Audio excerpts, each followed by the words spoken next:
Nadie. Pensar. Muchos riesgos.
Había pesimistas que decían que ya la literatura en lengua española había cumplido una especie de etapa, que había pasado a vivir un ocaso y que ya no interesaba fuera del ámbito de la propia lengua.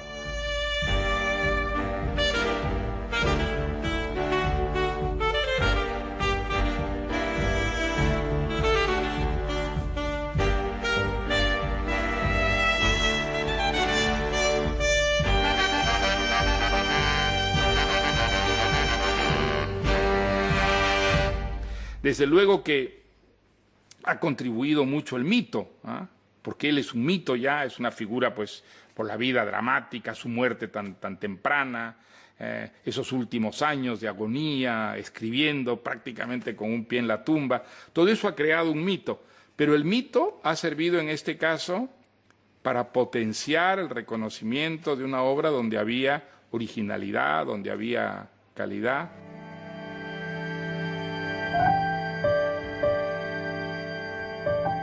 Así que muchos escritores ensimismados en su obra y sus premios, pues Roberto jamás hablaba de esto y hablaba de... Es decir, que tenía infinidad de intereses, tenía un gran sentido del humor. Roberto podía ser extraordinariamente cariñoso, adoraba a los niños, especialmente a sus hijos, un enamorado de las mujeres, un celebrador de la vida. Y la gente tenía la idea de un tío raro, con un abrigo largo, sus gafitas, ¿no? La figura humana de Roberto, claro, no despertaba un interés de, hostia, qué tío. Bajo su apariencia modesta, tenía unas firmes convicciones que manifestaba en sus textos. En los textos avanzaban resueltamente. Él avanzaba de un modo más cauto en la conversación, se entregaba menos. Te podrá gustar o no, pero pocos escritores tienen mundo propio, tienen un universo propio, con reglas propias, que en cualquier cosa que pase en su mundo pasa a su manera. Y siempre me acordaré de él, porque en el invierno llevaba un abrigo, que aquel abrigo no se lo quitaba, porque se ve que era muy friolero. Y lo decía, Roberto, pero hijo, quítate el abrigo. No, Conchita, que tengo frío, siempre llevaba con la solapa para arriba. Los que lo conocieron a un Bolaño que no es el Bolaño hoy día público, la figura esta internacional creada por los críticos, por los lectores y por toda la leyenda tejida en su entorno. Uno puede entender que a veces digan, no es eso, no era así, se equivocan.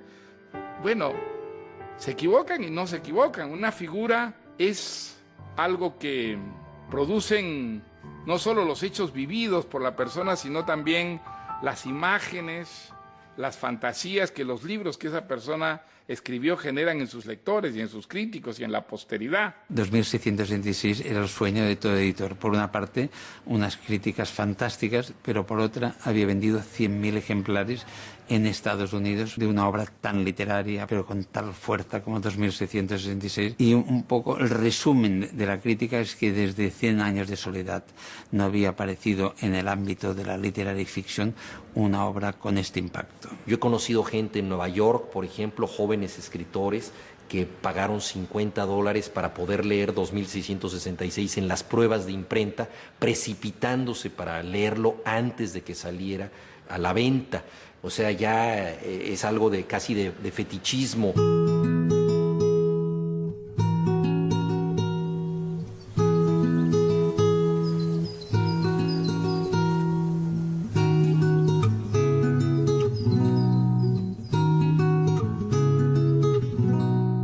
El 28 de abril de 1953 nace Roberto Bolaño en Santiago de Chile. Es hijo de León Bolaño, transportista y exboxeador, y de Victoria Ábalos, profesora de matemáticas. Un año después, su hermana Salomé se sumará a la familia. Su madre, de la que hereda el hábito de la lectura, contaba que Roberto aprendió a leer él solo a los 3 años y que a los 7 había escrito la historia de unas gallinas que ante el asombro de otros animales se enamoraban de un pato.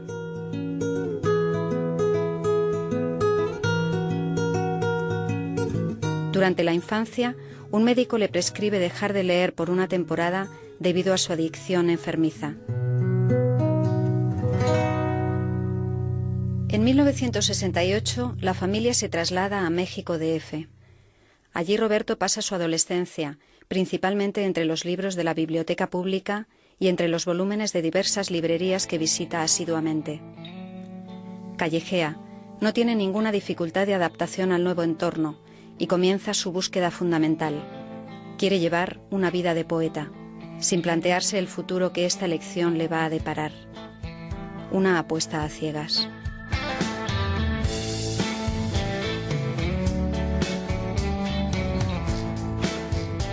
Él se incorporó en México a un grupo, o lo fundó realmente, que era el de los escritores infrarrealistas, que muchos años después aparecerían en la novela Los Detectives Salvajes como los visceral realistas.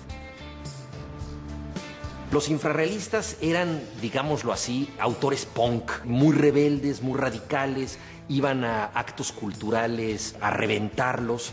Recuerdo una lectura de Octavio Paz en la que ellos llegaron, quizá pasados de copas, y empezaron a gritar: Octavio Paz es un idiota, no sé qué, y los tuvieron que sacar para que prosiguiera la lectura. Hacían este tipo de happenings, de provocaciones, hicieron una revista literaria. México era entonces un lugar muy importante desde el punto de vista del cruce de referencias culturales.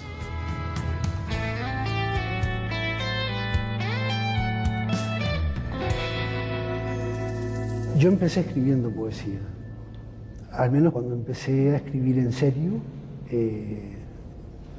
cuando la apuesta era a vida o muerte, que es una forma un poco exagerada de decirlo, pero bueno, se parece. Lo que escribía era poesía, y leí muchísima poesía. Y siempre he admirado las vidas de los poetas, esas vidas tan desmesuradas, tan arriesgadas. Y en ese sentido, tal vez, solo tal vez, ese amor mío por la poesía y por los poetas se refleja de alguna manera en algunos de mis libros. Yo no creo que en todos.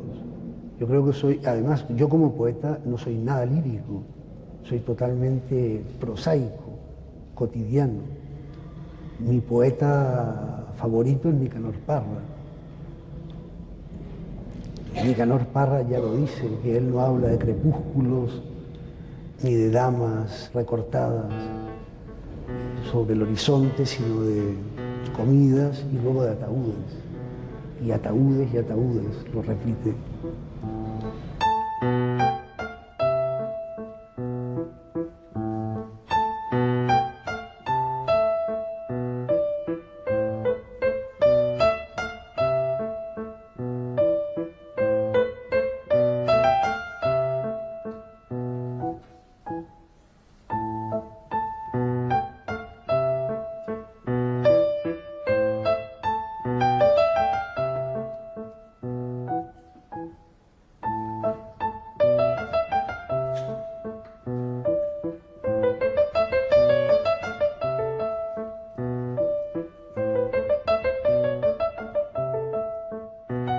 El oficio de escribir es un oficio poblado de canallas, eso más o menos todo el mundo lo intuye, pero es que además está poblado de tontos, que no se dan cuenta de la fragilidad inmensa, de lo efímero que es.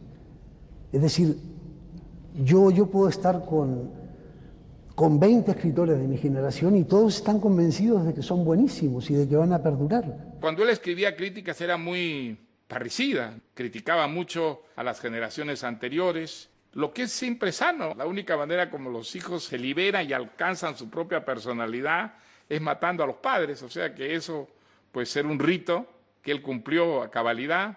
Y al mismo tiempo no se puede decir que no fuera generoso, porque había escritores de las generaciones anteriores con los que era muy entusiasta, ¿no? Por ejemplo, Borges tiene cosas muy brillantes sobre Borges, sobre Cortázar también. Era una persona muy formada en cuanto a lecturas y además que tenía el atractivo de tener un bagaje de vida muy interesante, porque había venido a México antes del golpe de Estado en Chile, pero regresó a Chile durante el golpe de Estado.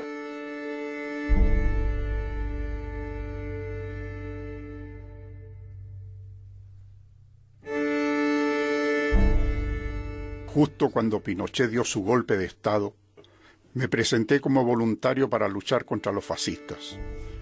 Nunca supe por qué me detuvieron. Yo iba en autobús de Los Ángeles a Concepción. Me bajaron. Me vinieron a buscar en un vehículo especial con 2 armarios, 2 tíos gigantescos. En mi vida había visto carabineros más grandes que esos. Luego me llevaron a la comisaría. Estuve 8 días preso. El primer día fue muy duro, porque pensé que me iban a matar. Y tuve mucha suerte.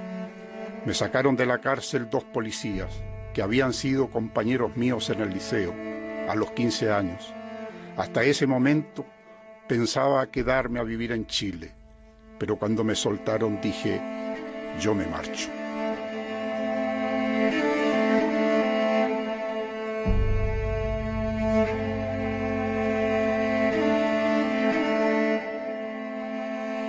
Roberto, por su parte, en México descubrió el amor, descubrió la literatura, se hizo escritor, entró en los talleres literarios, comenzó a publicar. Alguna vez le pregunté a Roberto por qué no había regresado a México. Varias veces lo invitaron a que volviera y él contestaba que no quería ir porque estaba seguro de que si volvía se iba a morir en México.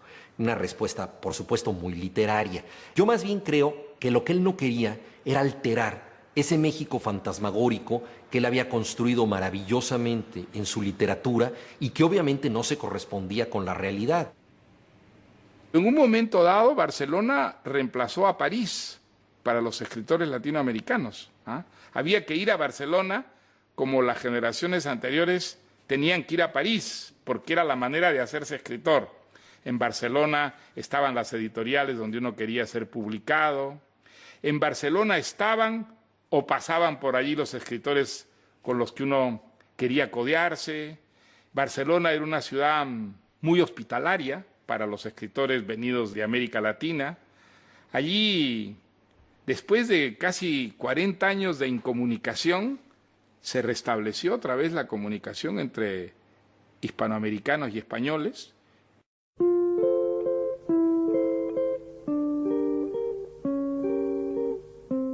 Tras la separación de sus padres, Roberto en 1977 viaja a Barcelona como inmigrante económico.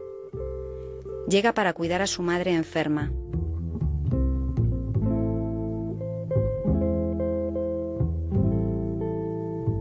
Vive como puede en un cuchitril alquilado en la calle Tallers y cuenta con la ayuda de algún amigo.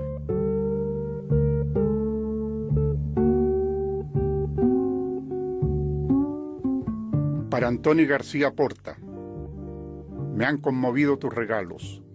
Son útiles y contienen vitaminas, sobres para mandar cartas, papel para escribir, la agenda del vino que Ana envió para mí, ocasionalmente queso, yogur, pan dulce, aquellas mañanas de primavera en que llegabas a despertarme y yo estaba tan mal, manzanas, naranjas, a veces una cajetilla de Galois, qué lujo, bolígrafos Vic, buenas noticias.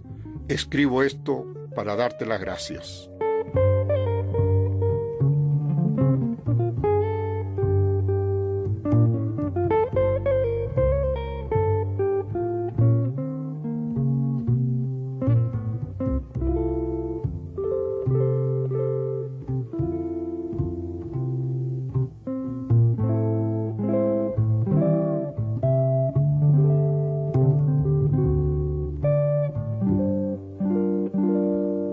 Roberto tiene sus manos y su cerebro para trabajar y vivir.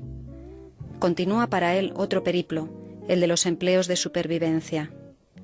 Vende bisutería, ejerce de lavaplatos, basurero, descargador de barcos, vendimiador en Francia. Son las ocupaciones laborales típicas de los inmigrantes de entonces. Al mismo tiempo escribe como un loco. En Gerona intenta montar una editorial de poesía, porque nunca deja de considerarse a sí mismo poeta. Se presenta como escritor ante Carolina López, trabajadora social. Él acaba de dejar el puesto de vigilante nocturno en el Camping Estrella de Mar, en Castelldefels, y la invita a compartir su vida espartana. Mientras, Roberto lo anota todo en sus libretas, escribe y escribe. Hoy he comido tal plato, he leído este libro, hoy he conocido a Carolina.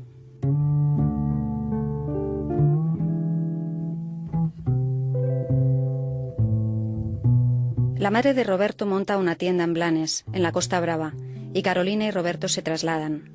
En el pequeño establecimiento, Roberto puede plantar la mesa plegable portátil y seguir vendiendo bisutería y artesanía en la temporada de estío. Carolina encuentra trabajo en el pueblo y se quedan definitivamente en Blanes. El negocio da lo justo para comer, reponer la bisutería y, en el mejor de los casos, ahorrar para pasar el invierno. La joven pareja vive en el almacén, en la parte de atrás del local, al calor de un exiguo fogón, aunque el verano invita a hacer la vida en la calle.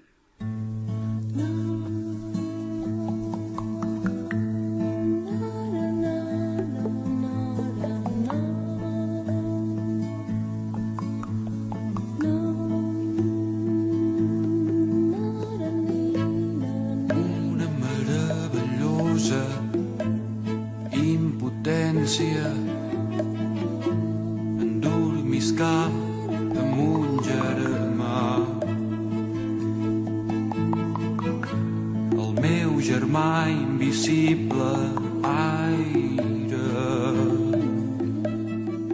Los primeros amigos que tuve en Blanes eran casi todos drogadictos. Esto suena fuerte, pero es verdad. Hoy la mayoría están muertos. Algunos murieron de sobredosis, otros de sida. Cuando yo los conocí, eran muchachos jóvenes y guapos. Ellos me dieron la bienvenida, digamos, la bienvenida oficial al pueblo, y luego me la dieron sus madres y sus padres, que llegaron a Blanes buscando un futuro para sus hijos.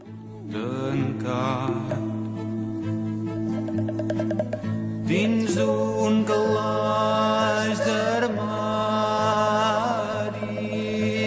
el meu germà parit. Fue una época para nosotros muy mala, que era cuando había tanta droga. Y todos los que teníamos en el bar, todos no, pero casi todos. El 90% consumía droga. Por eso nos tuvimos que marchar.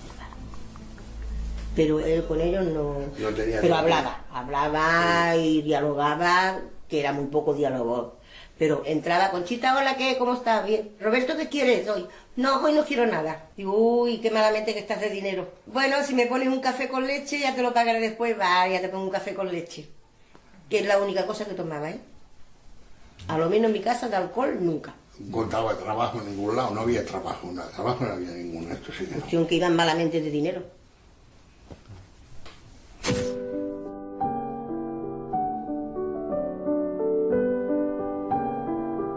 Carolina y Roberto tienen en 1990 a su primer hijo, Lautaro. Comparten el sueldo que ella gana como funcionaria en el ayuntamiento.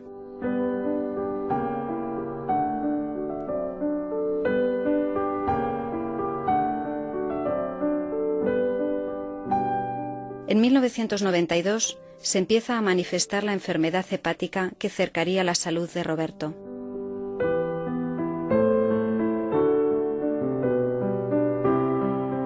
En invierno, algunos pueblos de la Costa Brava parecen pueblos fantasmas, sobre todo algunos barrios, los dedicados al turismo, entran en un letargo que los asemeja a esas ciudades de los sueños o de las pesadillas. Mientras, el escritor colecciona rechazos de editoriales. Rechazo de Anagrama, Grijalvo, Planeta, con toda seguridad también de Alfaguara, Mondadori, un no de Mushnik, Seibarral, Destino, todas las editoriales, todos los lectores. Escribiendo con mi hijo en las rodillas, escribiendo hasta que cae la noche con un estruendo de los 1000 demonios, los demonios que han de llevarme al infierno, pero escribiendo. Roberto envía sus narraciones a concursos literarios. Ni siquiera puede presentarse a todos los certámenes. ¿Cómo reunir el dinero suficiente para enviar 7 copias de una novela? Había que verlo trabajar para saber que estaba absolutamente seguro de lo que estaba haciendo. No necesitaba un premio, no necesitaba publicar, él escribía. Y él veía los pequeños premios municipales y enviaba sus cuentos y a veces ganaba, a veces no. Yo participé en un concurso hace muchísimos años y obtuve una 3ª mención. Se publicó el libro con el ganador y las menciones. Todos eran escritores desconocidos, menos la primera mención, que no el ganador. La primera mención era de Antonio Di Benedetto. Y a mí eso me dejó tocadísimo. ¿Cómo es posible que Antonio Di Benedetto, un grandísimo escritor, traducido casi a todas las lenguas, esté tan mal como para mandar un premio a un concurso de provincia, ¿no? Y el cuento surge de eso, de los motivos que podían impulsar a un crack de primera división a jugar en campos de tierra pelada de 4ª regional preferente. Los libros de Bolaño para mí están escritos por necesidad. Una, la de comer para el escritor, y otra, la de que da la sensación de que no sabía hacer otra cosa, de que no podía hacer otra cosa que contar lo que contó. Siempre pienso que si escritores como estos no escriben, imagínate la cantidad de cosas que se les ha quedado dentro, como uno camina incómodo con tanto mundo en potencia sin sacar, ¿no? Un día recibimos un sobre con un manuscrito, La literatura nazi en América, que lo presentaba a nuestro premio de novela. Entonces lo leí, me gustó mucho, pero no dio tiempo a las primeras deliberaciones del jurado porque casi inmediatamente recibimos una carta suya diciéndole que lo había contratado en otra editorial, cosa que me sorprendió un poco, me enojó un poco también, pero a pesar de ello pues le escribí una nota diciéndole que si pasaba por Barcelona tendría mucho gusto en hablar con él. Llegan a todas las editoriales muchos libros que suelen llamarse en el lenguaje profesional espontáneos, y este era uno de ellos. El por entonces, durante 15 años, director general de la editorial, Mario Lacruz, creía que se trataba de un ensayo. Y yo lo miré y leyéndolo comprendí que era una broma literaria y una obra narrativa, cosa que le dije a él. La mayor alegría profesional llega para Roberto en 1996, con la publicación en una editorial grande. Es tal el sentimiento de incredulidad ante la carta de aceptación que llama 2 veces a Seix Barral. ¿De verdad es que sí? A partir de entonces la espiral de creatividad y fiesta es continua y se producen los primeros encuentros de Roberto con diversos escritores coetáneos. Como era un libro muy insólito, de un autor no conocido aunque había publicado cosas, lo hice incluso informar por lectores de confianza y a todos les gustó mucho siendo un libro insólito. Y entonces contratamos el libro con una expectativa modesta pero con fe en él. Y claro, apenas empecé a leer me di cuenta que era un fake, que era en realidad un libro de ficción con un juego un poco borgiano, ¿no? De inventar unos autores, inventar unos libros, comentarlos, y a través de los comentarios de esos libros inventados por él mismo, contar una historia que es una ficción, un libro muy inteligente, muy brillante, original, cargado de ideas, de ironía, de humor. Yo le dije que si no tenía compromiso con ellos o con nadie, pues me gustaría leer su próximo libro. Y me dijo que no me preocupara y en efecto a los 15 días recibí Estrella Distante, que me pareció una auténtica obra maestra. Ante el requerimiento del editor, Roberto duda. No sabe qué llevarle. Decide finalmente desarrollar el último episodio de la literatura nazi en América. Él siente que esa historia necesita más aire. Así escribe Estrella Distante, en pocas semanas de trabajo enfebrecido. Luego me enteré que esta también había sido rehusada por otras editoriales, incluyendo la misma Seix Barral, y yo creo que estaba ya escrita. Estrella Distante ya fue contratado por esta editorial, porque erróneamente la percepción que tuvimos, debo reconocerlo, María Cruz y yo, que era un libro más para el público chileno que para todo el público, a diferencia de la literatura nazi. En la obra de Bolaño hay un encuentro crítico con el mal, no una celebración del malditismo, sino un encuentro crítico con el mal. Por ejemplo, la novela Estrella Distante es la historia de un hombre extraordinariamente sofisticado, un piloto de aviación muy culto, que es un vanguardista, que escribe poemas con la cauda de su avión en el cielo, va escribiendo estos poemas efímeros. En ese sentido es una especie de Marcel Duchamp de la aeronáutica, y al mismo tiempo es un represor. En esa novela muestra Bolaño que el alma más sofisticada puede coexistir con la mente más represiva, es decir, que la cultura no implica necesariamente el bien. Discutimos una vez por un título, que era Nocturno de Chile, que él quería titularlo Tormenta de mierda, como para expresar su repulsión a todo lo que significó el pinochetismo y la represión y la tortura. Pero entonces yo pensé que este título podría alejar a cierto tipo de lectores un poco más timoratos. Durante el invierno pareciera que solo ellas tienen el valor suficiente para asomarse a las calles heladas. Las veo en los bares de Blanes, o en la estación, o sentadas a lo largo del paseo marítimo, solas o con sus hijos o con alguna amiga silenciosa, y en sus manos siempre descubro un libro.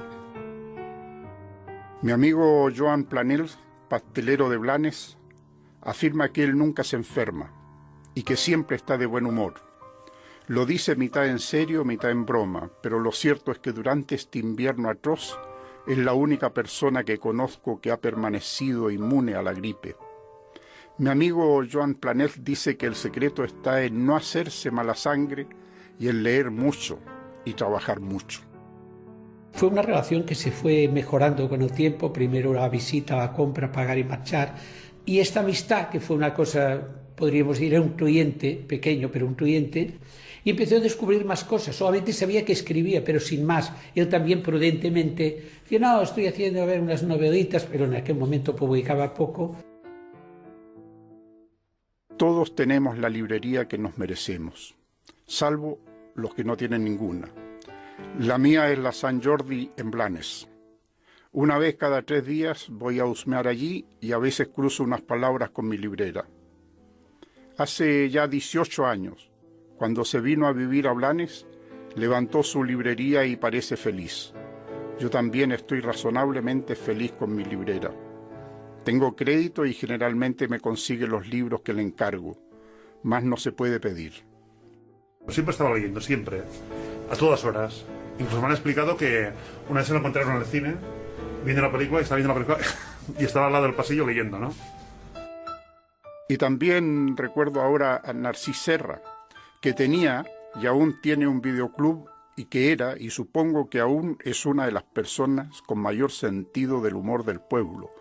Y también una persona buena, con quien pasé tardes enteras hablando de thrillers que solo él y yo habíamos visto. Él solía venir, no todos los días, pero 3 o 4 veces a la semana sí. Solía tomar manzanilla con churros. Luego era una persona pues que se sentaba aquí, leía la prensa en general, Venía cuando ya casi todo el mundo había marchado para poder estar más tranquilo. Él venía como un cliente más, se interesaba por los juegos de estrategia, hablábamos sobre los juegos y tal, pero a medida que fue viniendo, pues él comentó que era escritor y tal. Entonces yo recuerdo un buen día que le dije, pero a ver, escritor, pero tú estás en segunda B, ¿no? Y él decía, sí, pero voy a jugar la Champions algún día. A veces cuando vemos a alguien que es famoso o que tiene un reconocimiento, nosotras sin querer nos comportamos de una manera diferente. En cambio, cuando es una persona como tú, que te puedes hasta discutir con él, y pues tu naturalidad también te sale. Y él venía, creo yo, a tertuliar, a hablar con la gente de los videojuegos, de los juegos de mesa. Un poco él estaba aquí observando el movimiento y entrando en las conversaciones cuando quería o cuando le apetecía. Ahora ya lo tengo súper reconocido que lo hacía expresamente. Ahora ya no sé qué color era, porque si había el Aznar en la portada, pues me decía una cosa, entonces yo la revocaba. Si había el Jordi Pujol, ahora pienso, ostras, es verdad, pues no me había notado que me lo hacía expresamente total. Con tal de polemizar, que le encantaba, pues, pero polemizar en el buen sentido de la palabra, o sea, nunca exaltándose ni absolutamente. Él podía defender cualquier opinión sin ningún tipo de problema.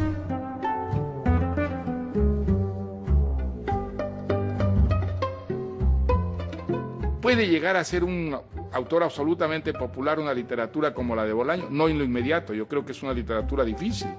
Es una literatura que tiene que crear a sus lectores, tiene que educar a sus lectores para ser verdaderamente popular. Ahora ha llegado a un público muy grande, pero es un público culto, es un público que tiene una experiencia de lectura difícil, creativa. Ojalá dure y ojalá esa literatura que él escribió llegue a ser algún día popular realmente. Roberto es difícil, no es una literatura que se coma con facilidad. Y además tiene los tochos, él llamaba, estoy haciendo un tocho. Cuando hacía los detectives, y ahora estoy haciendo otro tocho más grande que los detectives. De coño, pues eso no lo vas a vender nunca, la gente no. Sí, pero era mi ingenuidad, ¿no? No, tampoco conocía o no soy experto en los temas.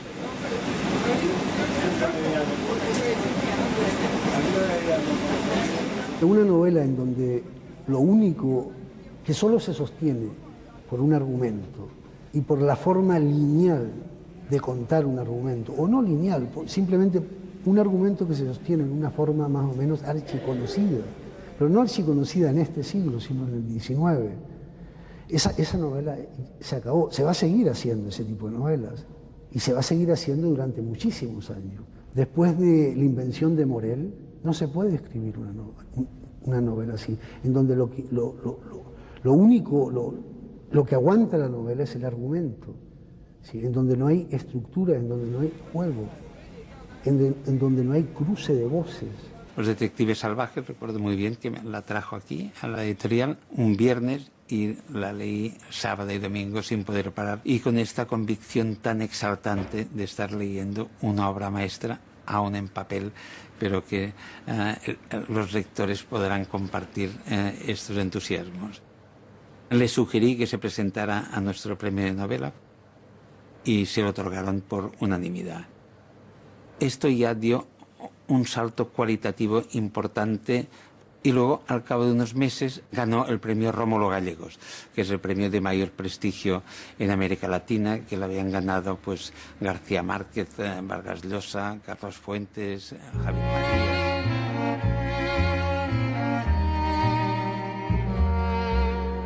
Los detectives salvajes son investigadores de la vida, investigadores de la experiencia, que están buscando vivir de manera artística y que no necesariamente van a escribir una obra o van a pintar un cuadro. Simplemente ellos son artistas de la vida. Creo que en buena medida por eso los libros de Roberto Bolaño y en especial Los Detectives Salvajes conecta también con los lectores jóvenes que están tratando de entender la vida como una obra de arte.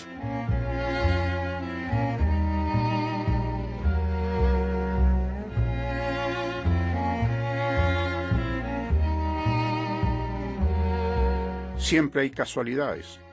Un día Velano conoce a Lima y se hacen amigos. Ambos viven en México, Distrito Federal, y su amistad se cimenta, como suele ocurrir entre los jóvenes poetas, en el rechazo a ciertas normas, en la afinidad con ciertas lecturas. He dicho que son jóvenes. En realidad son muy jóvenes, y también son, a su manera, vigorosos y creen en el poder lenitivo de la literatura.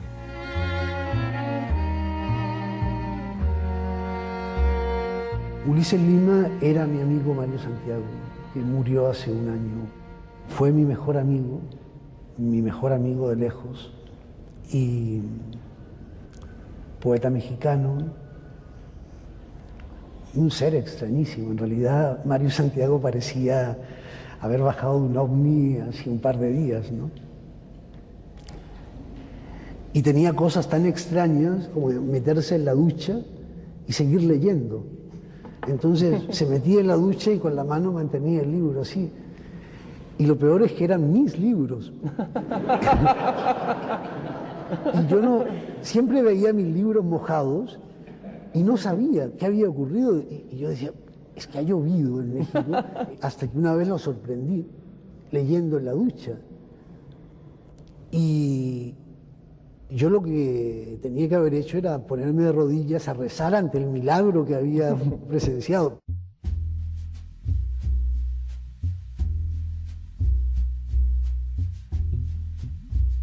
A mí Los Detectives Salvajes me pareció una gran novela, una novela ambiciosa, maravillosamente bien iniciada, sobre todo creo que esas primeras 100 páginas de Los Detectives Salvajes, la descripción de ese mundo mexicano, bohemio, semirrufianesco, marginal, está maravillosamente bien hecha.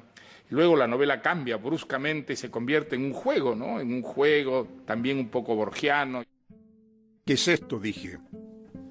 Un mexicano visto desde arriba, dije. ¿Y esto? Un mexicano fumando en pipa, dijo Lupe. ¿Y esto? Un mexicano en triciclo, dijo Lupe. Un niño mexicano en triciclo. ¿Y esto? 5 mexicanos meando dentro de un orinal, dijo Lima. ¿Y esto? Un mexicano en bicicleta, dijo Lupe. O un mexicano en la cuerda floja, dijo Lima. ¿Y esto? Un mexicano pasando por un puente, dijo Lima. ¿Y esto?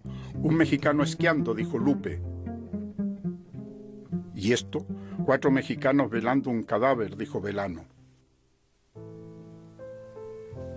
Cuando en 1998 gana el premio Herralde y el Rómulo Gallegos, y tras dar el pregón en Blanes, Roberto adquiere cierta celebridad. Amplía relaciones literarias y surge la posibilidad de viajar y de dar conferencias.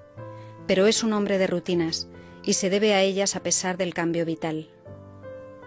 La entrega a su labor literaria no permite la intrusión de aduladores.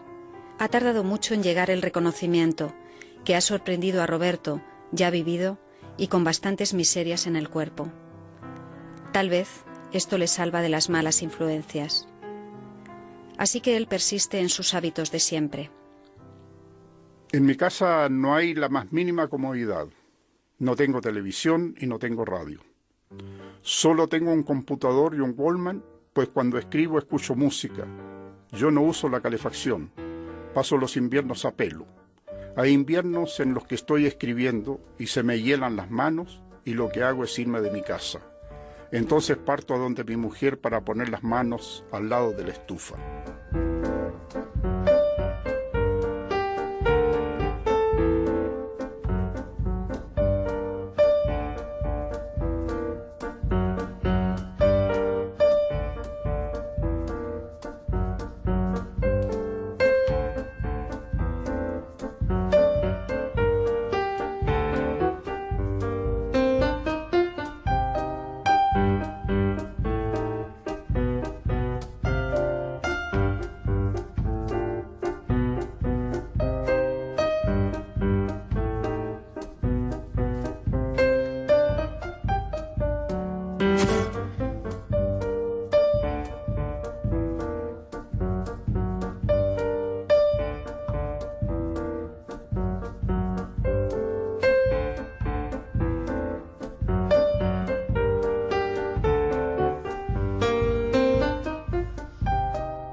En 2001 la familia se completa con el nacimiento de Alexandra.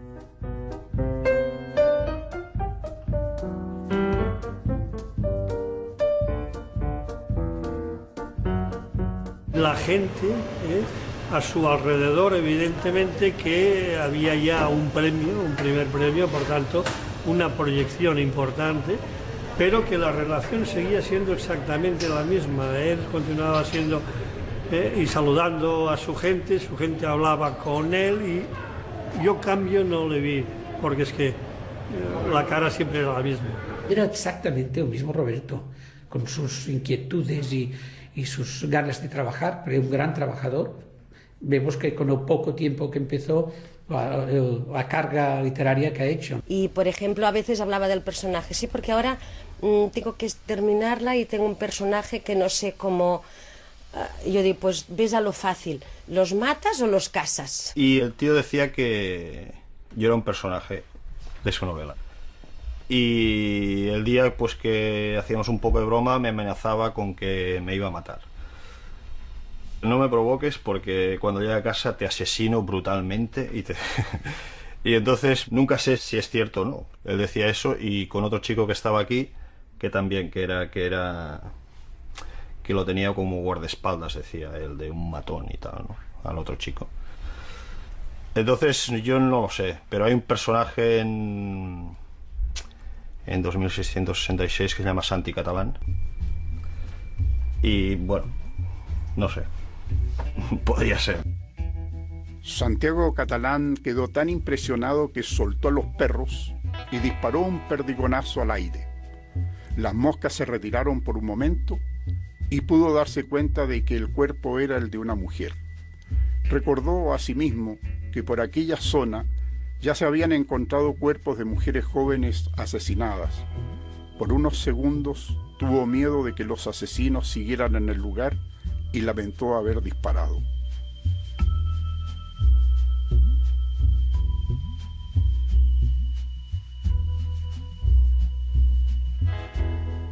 Escribir, por otra parte, no es lo más importante.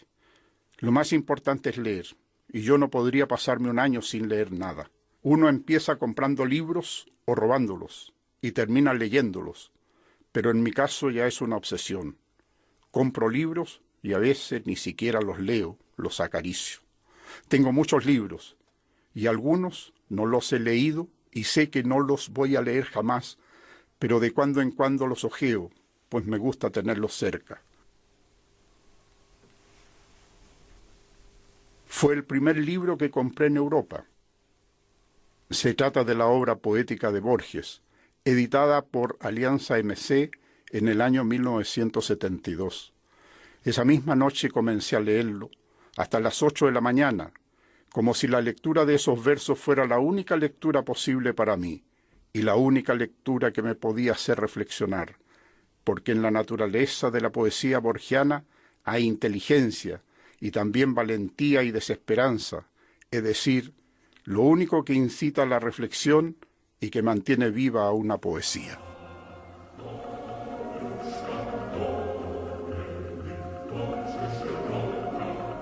Lo que le gustaba a él son los wargames y entonces digamos que a través de un tablero son réplicas exactas de batallas, en el cual tú puedes llevar un bando u otro y en el cual influye la suerte porque puedes jugar con dados y tal.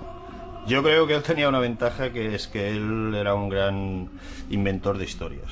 Me gustaba mucho la historia, pero se podía montar un guión rápidamente de una batalla que igual no había pasado nunca.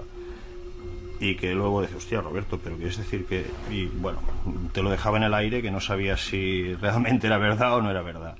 O sea, la inventiva que tenía supongo que le ayudaba en el tema de la estrategia, ¿no? Y le gustaba, sí, le gustaba mucho.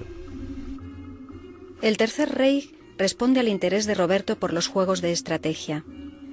Es capaz de estar metido en una partida 24 horas seguidas sin parar, pasión que transmite en esta novela póstuma.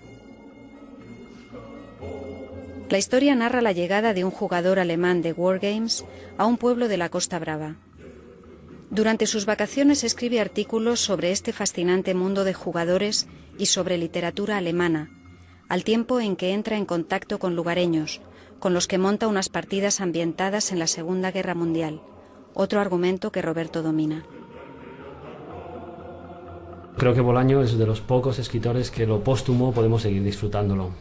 Espero de lo que se pueda publicar, de sus papeles, espero que alimente el mundo que ya tenía montado, ¿no? Creo que se puede alimentar porque los propios relatos, uno ve que los relatos, sean antes o después de las grandes novelas, alimentan eso. Te definen personajes que luego van a aparecer, te los van como perfilando.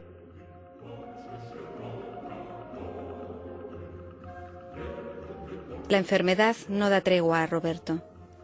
El escritor llegará a ingerir 20 pastillas al día. Él quiere vivir, escribir. Necesita un trasplante de hígado y finalmente toma la difícil decisión de someterse a esta operación de tan alto riesgo. Hasta entonces quedará en lista de espera para recibir un órgano.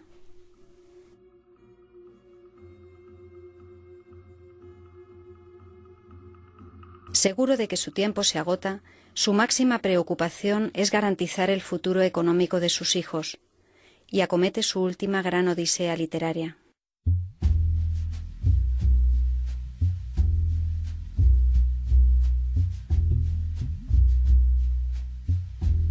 El libro tendrá más de 1100 páginas, donde se narran las pasiones de 4 profesores de literatura a la búsqueda de un escritor alemán desaparecido llamado Benno von Archimboldi.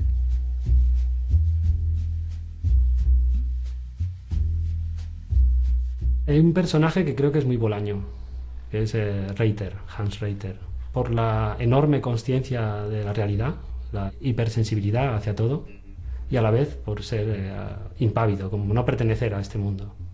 Es una especie de extraterrestre que siente, pero que no deja de ser extraterrestre y mira al mundo desde lejos. Es muy Bolaño eso. Un poeta que vive sufriendo y pasa hambre y no sabe en qué casa va a dormir, y sin embargo analiza la calle de noche como si fuera un bosque.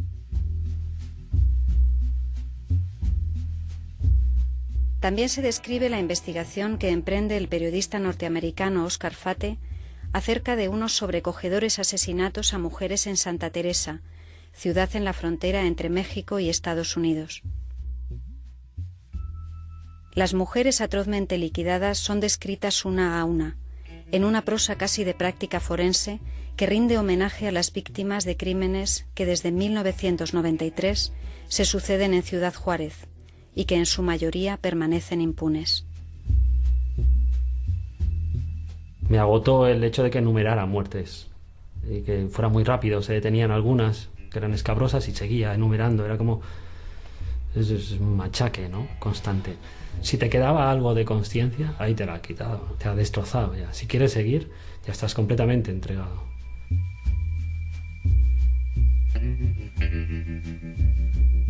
Le veo una utilidad a Bolaño. Siempre se la veo. Hablo mucho de que es surrealista, tiene un mundo propio.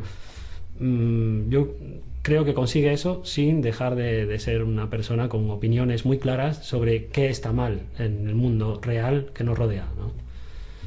Otra virtud. Y bueno, ha conseguido que mucha gente lea esos libros después de conocer la historia y que se lo plantee una vez más. ¿Qué pasó? ¿Qué pasa ahí? ¿Qué pasa con las mujeres?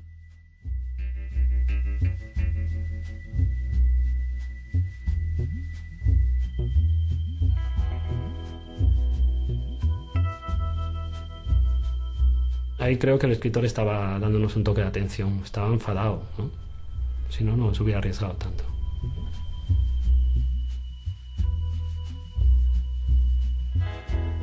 Incluso en los momentos más difíciles, la última época de la vida, que sabía la enfermedad que tenía, que estábamos esperando el trasplante, todo eso, incluso en este momento, transmitía vida. Yo más bien diría que porque escribí casi la palmé. Sí. Si no hubiera escrito estaría más vivo y más sano ahora. De eso no me cabe la menor duda. Jamás se quejó de su enfermedad ni dijo nada al respecto. Él era muy pudoroso con el tema de la enfermedad no la mencionaba, y si acaso la mencionaba, decía algo de humor negro. Por ejemplo, una vez mi hija pequeña estornudó en su cara y dijo, no puede ser, esta niña me va a matar con un estornudo, no te das cuenta que yo soy un moribundo. Pero era como una broma de humor negro que obviamente pensábamos que era una exageración de su parte.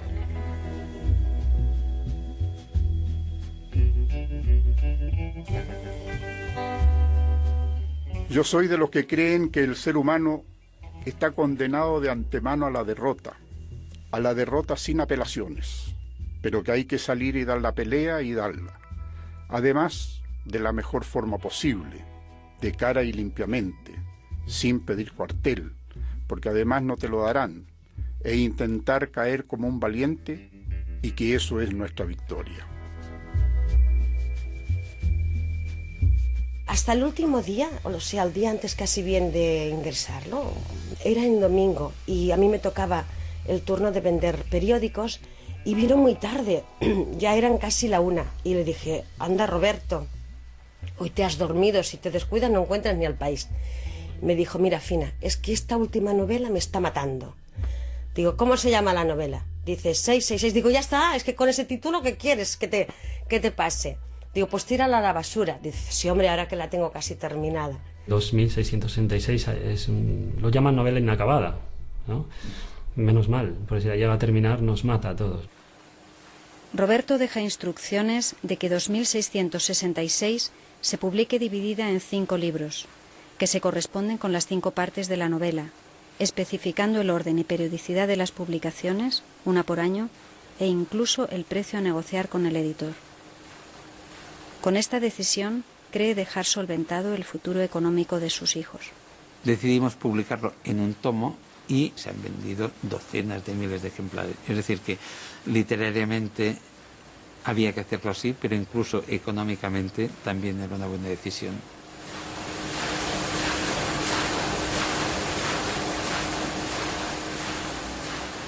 En julio de 2003, el trasplante que espera no llega a tiempo y Roberto sufre su última crisis hepática antes de morir.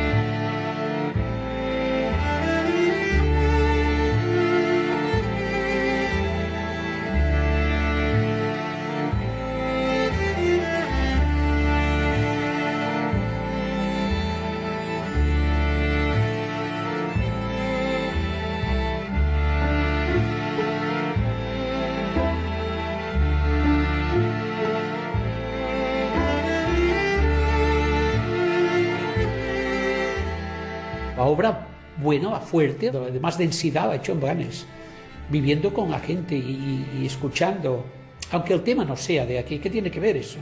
El tema estamos en Ciudad Juárez, pues allí, pero es igual, va escrito aquí.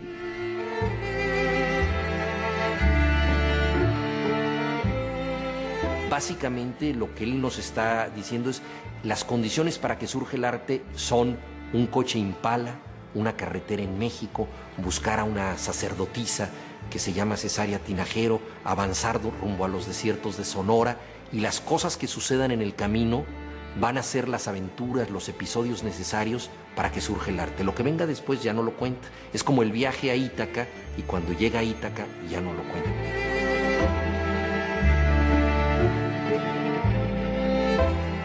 Su vida era una aventura, ¿no? Su vida fue una novela trágica al final, trágica además con esa muerte prematura, joven, y con esa desesperación de los últimos años de escribir, de la literatura como una especie de tabla de salvación, ¿no?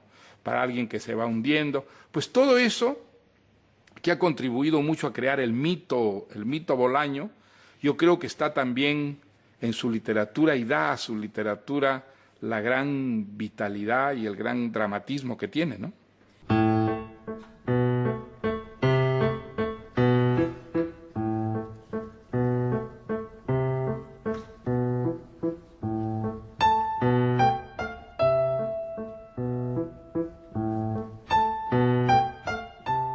Ahora queda el misterio de saber qué opinaría Roberto ante el creciente número de lectores que se acercan a sus páginas, qué sentiría al ver el volumen de venta de sus obras, y qué pensaría de sus traducciones en Alemania, Francia, Portugal, China, incluso Irán.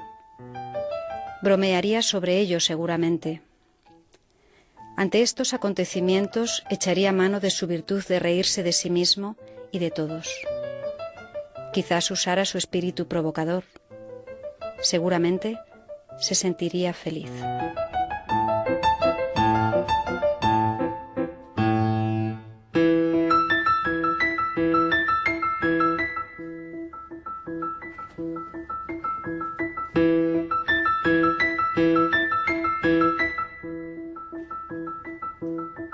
Yo creo que todos los escritores, incluso los más mediocres, los más falsos, los peores escritores del mundo, han sentido durante un segundo la sombra de ese éxtasis. Sin duda el éxtasis no lo han sentido, el éxtasis tal cual quema. Y alguien que lo siente durante un segundo y luego retorna a su mediocridad existencial, es evidente que no se ha metido en el éxtasis, porque el éxtasis es terrible. Es abrir los ojos ante algo difícil de nombrar y difícil de soportar.